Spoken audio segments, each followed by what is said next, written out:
Hello students, मैं doctor Anupreeta Mishra.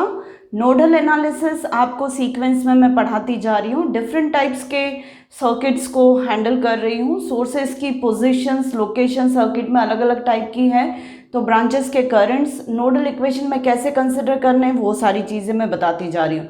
तो आज का वीडियो बहुत छोटा है, बहुत बड़ा नहीं होगा, क्योंकि मैं एक सिंपलेस्ट कंडीशन ले रही हूँ। दो नोड्स के बीच में एक वोल्टेज सोर्स को ले रही हूँ, पर इसके साथ साथ ये चीज़ है कि आप लोग इतना सारा नोडल एनालिसिस के अलग अलग टाइप के क्वेश्चंस को सॉल्व कर चुके हैं, तो मुझे नहीं लगता है इसे समझने में आपको कोई टाइम लगेगा। तो चलिए आज के सर्किट को देख लेते हैं। दो वोल्टेज सोर्सेस है, इस वोल्टेज सोर्स के साथ सीरीज में रेजिस्टेंस है जो मैंने पहले ही कंसिडर कर लिया है। ये करंट सोर्स है, इसके साथ भी सीरीज में रेजिस्टेंस है। ऐसी कंडीशन भी, ऐसी सिचुएशन भी मैं लास्ट वीडियो में हैंडल कर चुकी हूँ। और साथ में एक वोल्टेज सोर्स, ये नई कंडीशन है। दो नोड के बीच में, दो नोड्स के बीच में मैं एक वोल्टेज सोर्स ले रही हूँ। तो अब यहाँ पर कितने वेरिएबल्स आएंगे, इक्वेशंस किस किस टाइप की होगी, नोडल इक्वेशन हम लिख पा रहे हैं नहीं लिख पा रहे, ये सारी चीज़ों का मैं डिस्कशन करूंगी और एक एक चीज़ आपको समझाती जाऊंगी। तो चलिए स्टार्ट करते हैं। इस पर्टिकुलर सर्किट में इन दो नोड्स के बीच में अगर 7 वोल्ट्स की बैटरी लगी है, तो नेचुरली सर्किट को देखते हुए मैं समझ पाऊंगी कि V1 माइनस V2 जो होगा वो 7 वोल्ट्स होगा। V1 में से V2 को क्यों माइनस कर रही हूँ, V2 में से V1 को क्यों नहीं माइनस कर रही हूँ, वो इसलिए कि बैटरी की पोजीशन ये है कि बैटरी की पॉजिटिव पोलैरिटी 7 वोल्ट्स की V1 की तरफ है और निगेटिव पोलैरिटी V2 की तरफ है। तो ये जो होगा V1 माइनस V2 जो होगा वो मुझे 7 वोल्ट्स दे देगा। अगर मैं V2 माइनस V1 लूंगी तो वो -7 हो जाएगा। ठीक है, साथ में मुझे यहाँ पर इस वोल्टेज सोर्स से निकलने वाला करंट I2 भी एज्यूम करना पड़ रहा है, क्योंकि जब मैं नोडल इक्वेशन V1 पे लिखूंगी या V2 पे लिखूंगी तो इस ब्रांच के करंट को मैं कैसे फाइंड आउट करूंगी। V1 minus V2 upon some resistance ऐसा करंट हो सकता है, पर अपॉन रेजिस्टेंस है कहाँ मेरे पास, यहाँ तो मुझे वोल्टेज दिया हुआ है। तो ठीक है, इस वोल्टेज सोर्स से डिलीवर होने वाला करंट मैं I2 एज्यूम कर लेती हूँ। सिमिलरली इस ब्रांच का भी करंट मैं I1 डिफाइन भी कर सकती हूँ और मैंने इस ब्रांच के करंट को I1 से स्पेसिफाई कर दिया। मतलब ये voltage source I1 current deliver कर रहा है और ये voltage source I2 current deliver कर रहा है, और ये वाला करंट सोर्स 2 एम्पियर्स तो करंट दे ही रहा है। तो सर्किट को देखते हुए मुझे एक और चीज समझ में आ रही कि इस पर्टिकुलर टर्मिनल और इस टर्मिनल के बीच में जो I1 करंट बह रहा है उसको फाइंड आउट मैं ऐसे कर सकती हूँ कि यहाँ का डेटम नोड ये वाला है, डेटम से यहाँ तक गई तो डेटम के रिस्पेक्ट में इस पॉइंट का पोटेंशियल डेटम के रिस्पेक्ट में 5 वोल्ट से बैटरी से दिख रहा है, क्योंकि सीधे सीधे बैटरी कनेक्टेड है।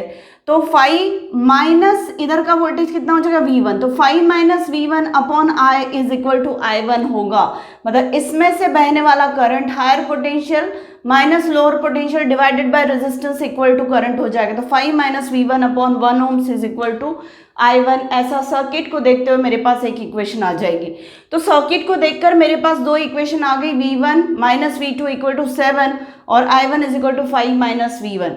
नेचुरली मैं बोली नहीं, पर ये तो आप लोग समझ ही सकते हैं कि इस वाले नोड के वोल्टेज को मैंने V1 एज्यूम किया, इस वाले नोड वोल्टेज को मैंने V2 एज्यूम किया और ये वाले नोड वोल्टेज को मैंने डेटम एज्यूम कर लिया है, मतलब 0 वोल्टेज हो गया। तो सर्किट को देखते हुए मेरे पास दो इक्वेशंस आ गई।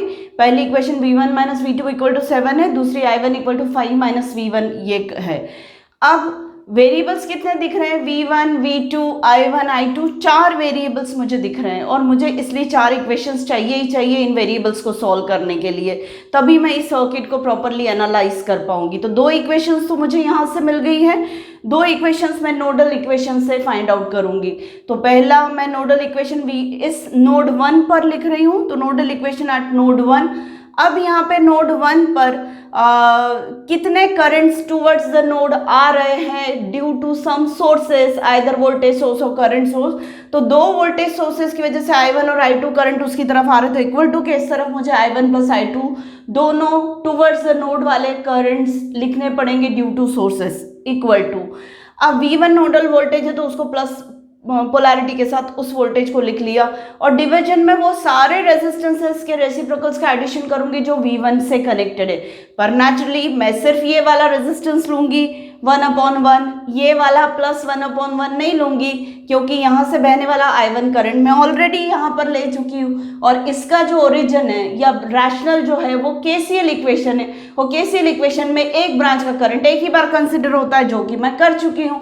तो ब्रांच का करंट ऑलरेडी कंसिडर हो चुका है, तो ये वाला रेजिस्टेंस V1 के साथ रेसिप्रोकल में आना ही नहीं है, तो सिर्फ और सिर्फ ये वाला रेजिस्टेंस आएगा 1/1, और यहाँ पे कोई नेबरिंग नोड के साथ कोई रेजिस्टेंस का कनेक्शन नहीं है, तो मैं -V2 इंटू सम रेजिस्टेंस, ऐसा कोई टर्म नहीं आएगा, क्योंकि यहाँ का करंट फिर से I2 हम पहले ही कंसिडर कर चुके हैं, और ये सारे डिस्कशंस मैं प्रीवियस वीडियोस में भी कर चुकी हूँ।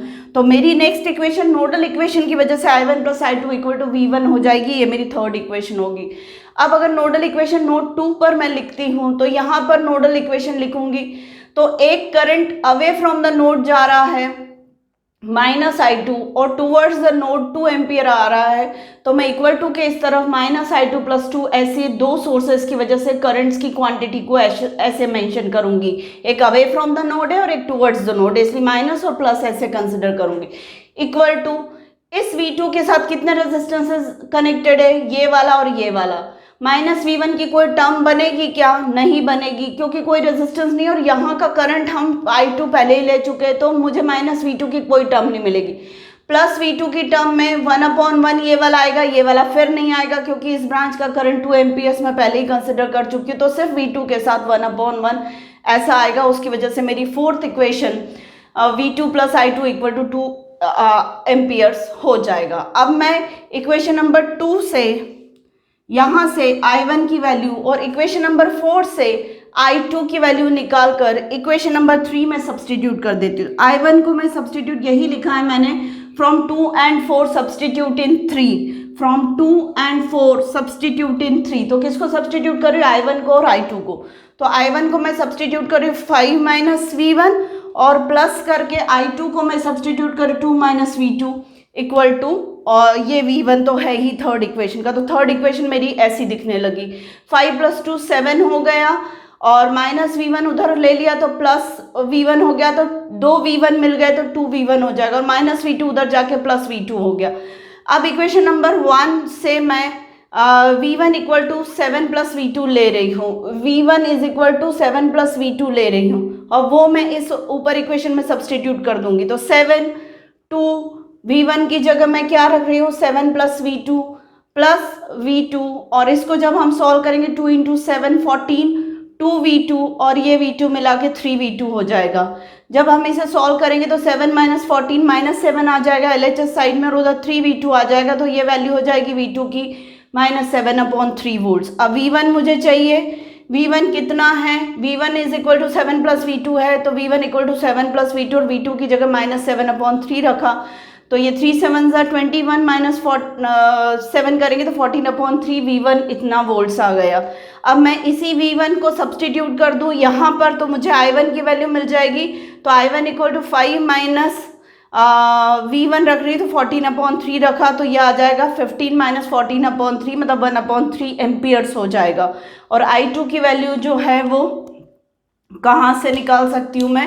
यहाँ से निकाल सकती हूँ। तो I2 = 2 - V2 है, तो V2 की वैल्यू -7/3 मतलब +7/3 हो जाएगा, तो ये 13/3 एम्पियर्स हो जाएगा। इस तरीके से मुझे चारों वेरिएबल्स यहाँ पर मिल गए, I1 I2 V1 V2। तो इस सर्किट में मैं कुछ भी फाइंड आउट कर सकती हूँ, किसी सोर्स से डिलीवर होने वाली पावर, किसी रेजिस्टेंस के अक्रॉस डिसिपेट होने वाली पावर, कुछ भी मैं फाइंड आउट कर सकती हूँ, किसी भी ब्रांच के अक्रॉस का वोल्टेज, कुछ भी। तो उम्मीद है आपको ये वैरायटी भी समझ में आ गई होगी नोडल एप्लीकेशन की, और इस तरीके से आप नोडल एनालिसिस में कुछ भी टाइप का कनेक्शन आ जाए, सोर्स की लोकेशन कुछ भी हो, आप फाइंड आउट कर सकते। स्टूडेंट्स, मैं कोशिश करती हूँ कि आप लोग को क्लास टीचिंग जैसा पढ़ाऊँ, क्योंकि मैं ऐसे ही पढ़ाती थी क्लास में, तो मुझे ऐसे ही पढ़ा के सेटिस्फैक्शन मिलता था।